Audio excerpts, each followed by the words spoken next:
बताइए, ये जो दुनिया भर में कोरोना वायरस एक क्राइसिस की तरह से बना है, इमरजेंसी, बहुत से मुल्कों की फ्लाइटें कैंसिल हैं, हर इंसान डरा हुआ है। आप ये बताइए कि इसमें क्या, किस तरह से लोग बचें, और अगर किसी को इन्फेक्शन हो जाए तो वो इलाज कैसे करें? बड़ा सिंपल है। पहले तो चलते हैं 1 मिनट में कोरोना वायरस है क्या। बचपन से अभी तक हम सबको कहीं ना कभी हमेशा हजारों बार फ्लू हुआ होगा, जुकाम हुआ होगा। तो जब जुकाम हुआ तब कोई बॉडी में वायरस गया होगा। वो जो वायरस है वो जितना स्ट्रांग है, उससे जितने लोग मर सकते हैं या बच सकते हैं, बस उतना ही खतरनाक कोरोना वायरस। बोलने का मतलब बिल्कुल भी खतरनाक नहीं है। तब आपने क्या इलाज किया था? लगभग अक्सर तो इलाज ही नहीं किया था, अपने आप ही ठीक हो गया था। और होता भी है, वायरस का कभी कोई इलाज नहीं है, कोई दवा होती नहीं, अब तक तो नहीं बनी दुनिया में, क्योंकि वायरस अपने आप ही वो ट्रांसफॉर्म होता रहता है। तो कोरोना वायरस उतना ही सिंपल वायरस है जितना कि कोई और वायरस होता है जिससे हमें फ्लू होता है। वो फ्लू वायरस है, तो डरने की, खतरे की कोई बात ही नहीं है। जी जी, लेकिन ये जो पूरी दुनिया में जिस तरह से एक हाइप है, लोग डर करके कुछ मुल्कों का सफ़र नहीं कर रहे, बाकायदा फ़्लाइटें बंद कर दी हैं। अभी चाइना से फ़्लाइटें बंद हुई थी, अब ईरान से फ़्लाइटें बंद होने लगी हैं। पूरे आसपास के मुल्क ये डर रहे हैं कि यहाँ से जो भी लोग आएंगे शायद बीमारी लेकर के आएंगे।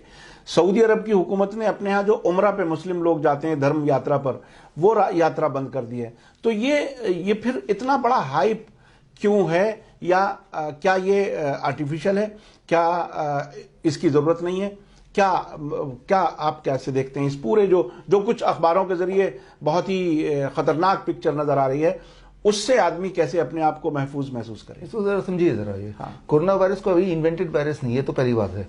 जब से सृष्टि में हम लोग हैं, इंसान हैं, कुदरत है, तब से कोरोना वायरस भी है। हो सकता है इस कमरे में इस वक्त भी हो सकता है बचपन से अभी तक आप जितनी बार आपको फ्लू हुआ उनमें से कभी ना कभी कोरोना वायरस की वजह से भी रहा हो। फर्क सिर्फ इतना है, अभी जो नया है वो ये है कि कोरोना वायरस को पहचानने वाला डिटेक्शन किट, जिसे डायग्नोस्टिक किट बोलते हैं, ये नया आविष्कार है। इसको दुनिया में फैलाना है, पहली बात। अच्छा, वो किट बेचना है क्या? किट बेचना, ये पहली ये बहुत इंपॉर्टेंट है, हमारे दर्शक समझें। क्योंकि ये जो खौफ है, जब इंसान को मौत नजर आने लगती है तो वो कुछ भी पैसा खर्च करने को तैयार हो जाता है।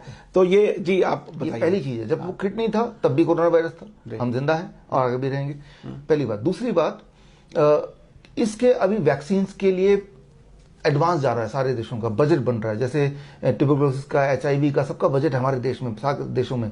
और वो एक मोटा पैसा आपके और मेरे टैक्स के पैसे से हर साल जाता है, वो हमेशा के लिए जाता रहेगा जब तक कि ये देश है या बाकी देश हैं। तो मतलब हमेशा के लिए एक परमानेंट इनकम का ये जरिया बनने जा रहा है। जैसे बाकी HIV के केस में हुआ, तो वैसे ये बनने जा रहा है। तो इसके लिए इतना मार्केटिंग तो चाहिए होगा। हाँ, तो ये मार्केटिंग है इसका मतलब। तो ये एक बात ये भी कही जा रही है, मुझे नहीं मालूम, मैं चूंकि पॉलिटिकल साइंस एक तरह से पढ़ के और पत्रकारिता करता हूँ, कुछ ये भी कहा जा रहा है कि वुहान शहर में, चाइना के, वहाँ बायोलॉजिकल वॉर का एक एक्सरसाइज अमेरिकन ने किया था पिछले दिनों, और उसके बाद वहाँ अमेरिकन जो कॉन्सुलेट है उसके एक बैकयार्ड में कुछ ऐसे प्लास्टिक के डब्बे मिले हैं जिन पर चाइना के लोग कह रहे हैं कि हम उसको इन्वेस्टिगेट करेंगे कि हो सकता है इन्होंने ही ये फैलाया हो। तो क्या ये, इसमें कोई पॉलिटिकल वेंडेटा किस्म की कोई चीज़ भी हो सकती है? क्या ये सिर्फ मार्केटिंग तक है? क्या ये अमेरिकन कंपनियां हैं जो ये बना रही हैं किट्स?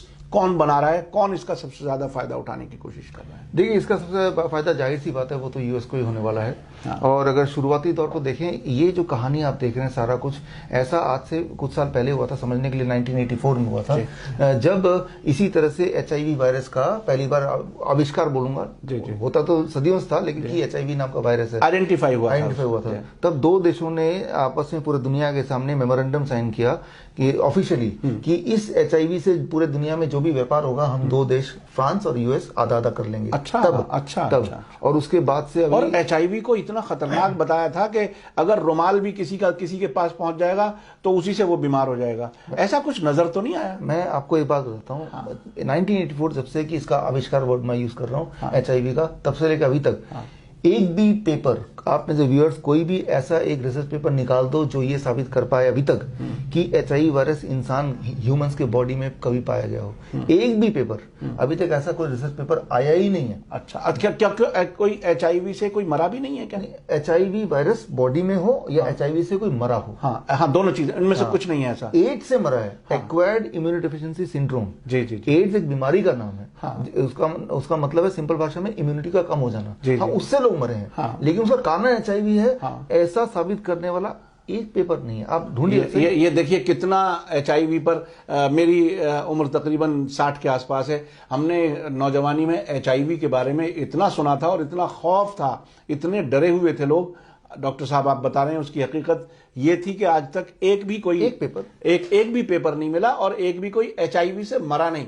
ये देखिए पूरी दुनिया में कारोबार करने वाले लोग इंसानों की जिंदगियों से कैसे खिलवाड़ करते हैं। जी, आप अपनी बात जारी रखिए। हाँ, तो वो तब था 2 पार्टनर, फ्रांस एंड US। अब 2 पार्टनर हैं, वो चाइना और US। जी, ठीक है ना। अब तब जो बैकग्राउंड था तब था वो साउथ अफ्रीका था कि अफ्रीका में फैला हुआ है, याद कीजिए। जी जी, ठीक है। लेकिन अफ्रीका के जो प्रेसिडेंट थे MBकी, राइट, उस वक्त के, तो उन्होंने तभी ऐलान कर दिया था वर्ल्ड वाइड कि HIV से एड्स नहीं होता है और हम इसको नहीं मानते। हुआ क्या, उनका तख्ता पलट हो गया एकदम से। नेल्सन मंडेला के बाद सेकंड प्रेसिडेंट वही थे। बिल्कुल। तख्ता पलट का कारण क्या आप जान लीजिए, HIV था उसका तख्ता पलट। जैसे उन्होंने अनाउंस किया, ये बहुत ही बड़ी बात आप रिवील कर रहे हैं। मैं समझता हूं हमारे जो दर्शक हैं, जो अब तक मैं पॉलिटिकल बातें आपको अब तक बताता रहा हूं, सच्चाई बताने की कोशिश करता रहा हूं। डॉक्टर चौधरी, आपको मेडिकल साइंस में किस हद तक होता है वो आप बता रहे हैं। जी, कोरोना वायरस के बारे में।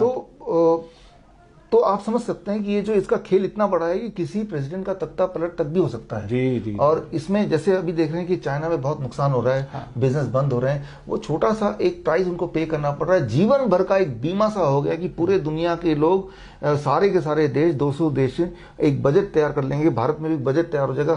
हर साल इतना बजट का वैक्सीन आने हैं, दवाई आनी, डायग्नोस्टिक किट आना है। वो फिर आएगा कहां से? ये 2 पार्टनर है ना, चाइना और US। तो आगे की जिंदगी अपना वो आगे का इकोनॉमिक्स बना रहे हैं। थोड़ा लॉस हो रहा है, लेकिन दैट इज द इन्वेस्टमेंट। लेकिन अभी तक के जो इन्फेक्शन के केसेस जो आए हैं वो चाइना के मैक्सिमम आए हैं, अमेरिका में कहीं नजर नहीं आ रहा है, US में। तो उसका क्या रीजन हो सकता है, क्यों है ऐसा? और चाइना खुद अपने आप को एक तरह से, अगर आपकी बात सही है, तो विक्टिम प्ले कर रहा है एक तरह से। तो वो विक्टिम प्ले कर रहा है एक बहुत बड़े कारोबारी फायदे के लिए। ये किस तरह से, ये जरा आप बताइए। देखिए, पिछली बार जो था, आपको इसको समझने के लिए बार बार मैं पीछे के एग्जाम्पल को ले जा रहा हूं उसको, क्योंकि वो सारा क्रोनोलॉजी आप समझ सकते हैं। 1984 में वो अफ्रीका को बैकग्राउंड स्टेज बनाया गया। हीरो था HIV और वो स्टेज था अफ्रीका। डायरेक्टर 2 थे, फ्रांस और US उस बार।